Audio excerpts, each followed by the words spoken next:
Leaders in Conversation with Nomazibulo Changa. Hello, welcome yet to another episode of Leaders in Conversation. Today, we are having a woman who is doing exceptionally well in the telecommunications, electrical engineering space. She is Thandeka Chindove, and she is the Chief Executive Officer of On Point and On Time Solutions.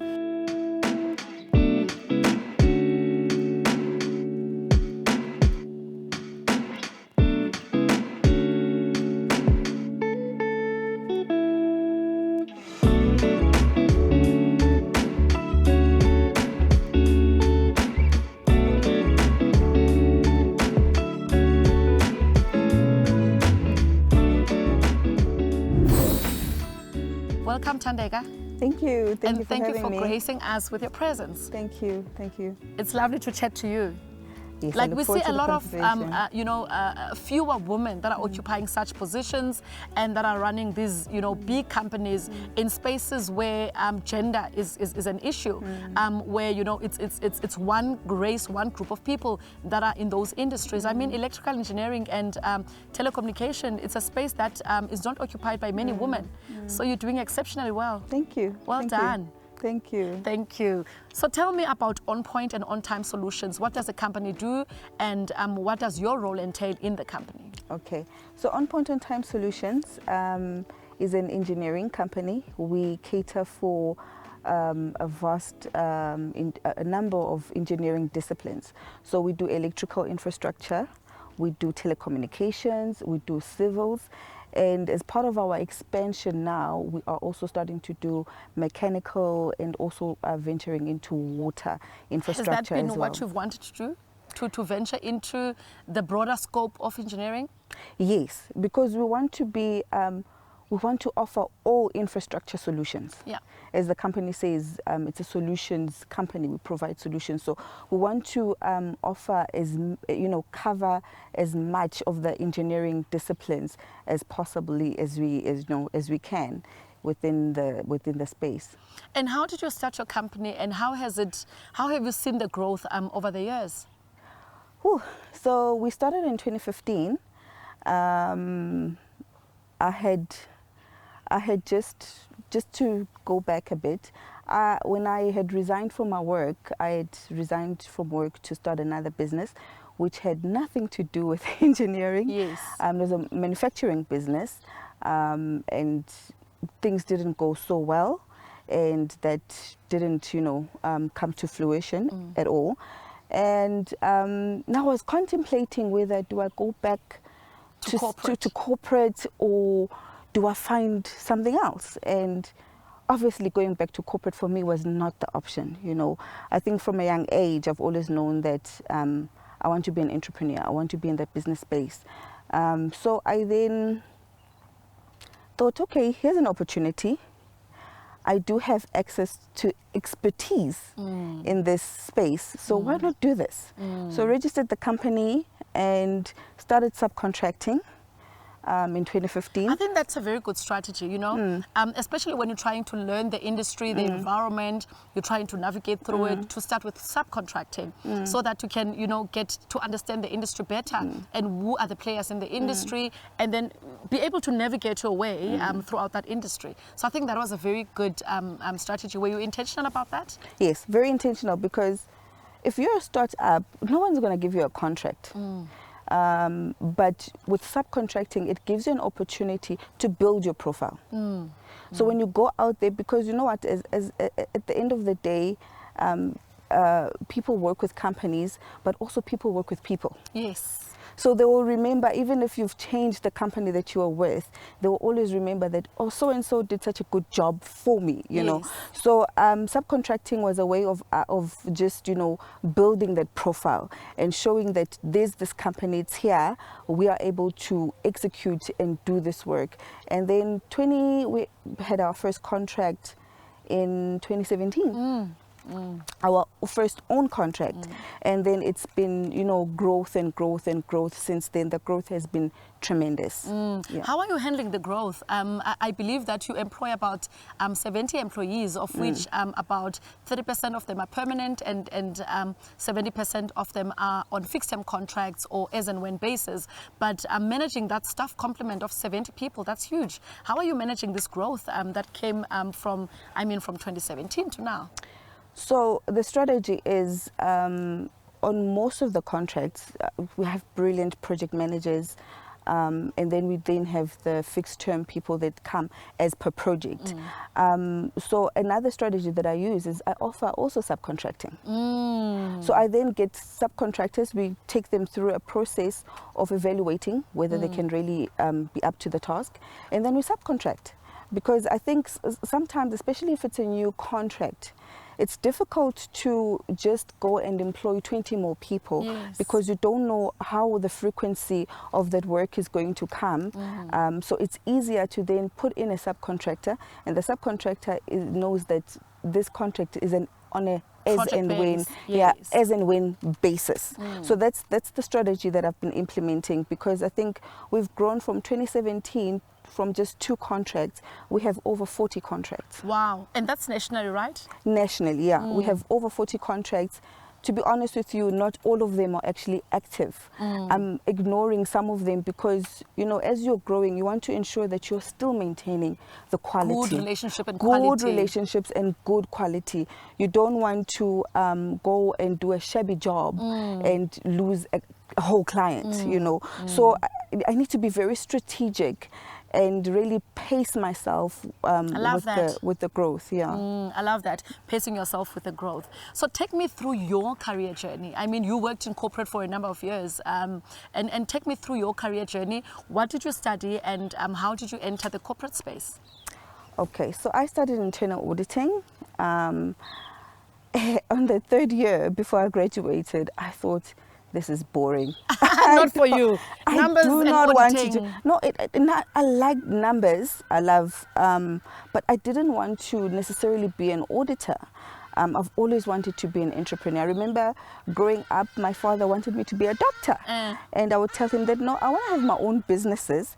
So I need to choose a career path that will lead me to that journey, you know. So when I finished, when I was waiting for my graduation, I started thinking, I need to find a job that can introduce me to business, because you don't want to just go start your own business without some form of experience or knowledge on how to run a business, you know. So fortunately enough, I came across an ad for a trainee position at the National Empowerment Fund. I was like, I'm applying for this. They needed accounting. Auditing, you may also major in accounting as well. I was like, I think I qualify for this. I'm gonna go for this. So long story short, I got the training. I did the full 1-year training program. At the end of the training program, in the department I was in, one of the ladies had been promoted. And then I applied for that position again. I was like, that was quick. I only have 1-year training experience, and now they need an intern, a proper investment associate. I was like, but I'm going to apply for it, because while I was still training, I was so involved in what everybody else was doing. I wanted to learn as much as I possibly could. I was at the office at 6 a.m. because I wanted to get as much, and I wanted to prove that I'm more capable, you know. And thank God I got the position, and I worked as an investment associate. That gave me, you know, great exposure. I worked with a number of businesses. I worked with a number of business people. I started learning, as you know, as you assess the deals as they come in, I started learning that you can't make such mistakes in business. These are the repercussions, you know. I started learning, you know, the things that the do's and don'ts, basically, and how to run the business. So I was actually very grateful for those years that I spent there, and the exposure and the experience that I gained there. You acquired, yes. So what does investment associate mean? What were your daily responsibilities? So my daily responsibilities there was you'd get applications for funding, right? To assess the application, whether is this a viable business that the company can put money into or not. So, and then you would get others, referrals. You know, people would be like, oh, call so-and-so, they can help you with your business. So I worked a lot with a lot of startup businesses, a lot of expansions, a lot of franchises, business acquisitions where people are buying into other businesses. So it was a very broad spectrum of investments that you're looking into, a portfolio, yeah, with different investment amounts, and then you would sit and discuss which is the best. Do we fund it 100%? Is it a blended finance? And also looking at, is this business going to be able to repay? How long is it going to take for the business to be able to repay? You know, there's a lot of things that you have to consider and look at. Yeah. Yeah. So what are some of the challenges that you then encountered as you were climbing that corporate ladder? Okay, for me, as a woman. Yeah, for me, it was true. I mean, when I started there, I was the youngest person. So as the youngest person, you know, you have to work extra hard to prove yourself that you can do as much as the male counterpart can do, you know. So those are some of the challenges. You know, having to kind of like, you know, put in that extra effort. Yes. That extra effort. Those are some of the challenges that I faced, and some of the challenges that I faced is, you know, in the corporate ladder, some of it becomes a bit toxic sometimes, or they, you know, there's a lot of negative culture where you think, oh, you know, to get to that level, it's going to take a lot of, especially if you're a person who's got certain values that you uphold. There are certain things that you're not, levels that you're not willing to stoop to get what you want, you know. But some people are comfortable with doing that. But for me, those are some of the things that I started evaluating. What are my personal values, and are they aligned to the organizational values? Yes. Right. So stats tells us that there are about 277 women that are that does not have women. There are 277 companies that are listed in the Johannesburg Stock Exchange that don't have women representation. And what's your take on this? I think it's sad. We are almost 30 years into democracy.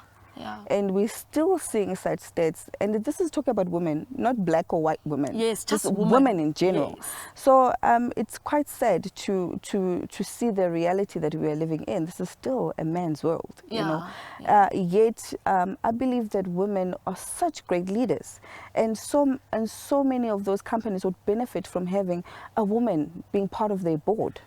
Diversity is inclusive, like be inclusive, and these stats are not encouraging. They're not encouraging. Not encouraging at all. Not encouraging at all. So what have you done in your own organization where you were driving this gender inclusivity, like bring in more women? Do you have any, you know, approaches that you've adopted where you want to bring in, or it's your strategy that you want to bring in more women within the organization in order for you to contribute to these shocking stats? I deliberately want to employ more women. In the field that I'm in, it's male dominated.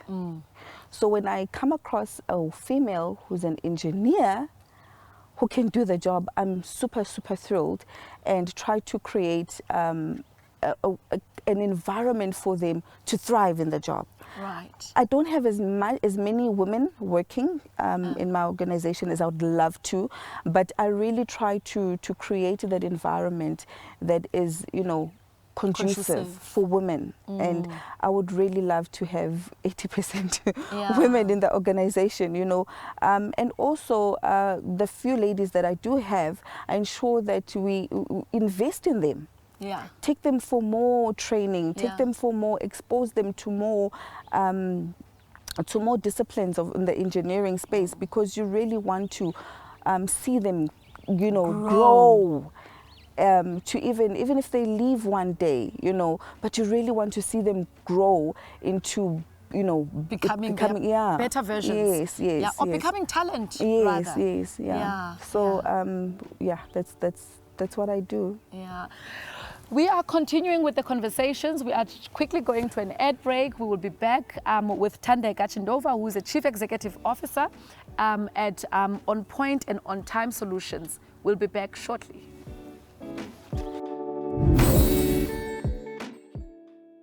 If you're about to get married, then it's crucial that you hear what I'm about to say.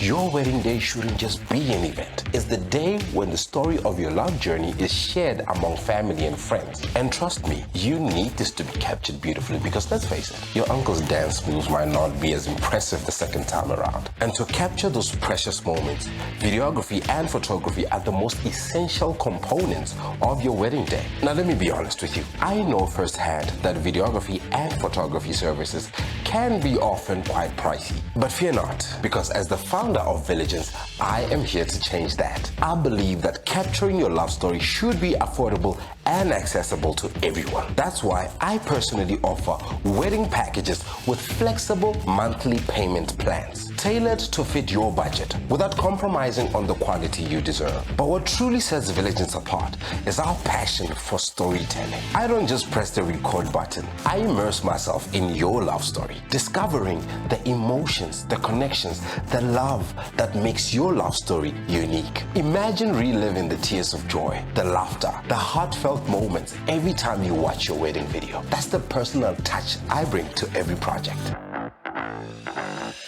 So if you're ready to embark on this unforgettable journey and to create a love story that will be cherished for a lifetime, look no further. As the founder of Viligence, I am committed to making your wedding day an everlasting celebration of your unique love story. Let's connect on a personal level as I capture the essence of your love, the moments that truly matter. So together, let's make your wedding day an unforgettable experience. To get started, reach out to me directly. You can email me or send me a WhatsApp text. We at Viligence are looking forward to being part of your love story. Remember, at Viligence, your dream wedding is within reach.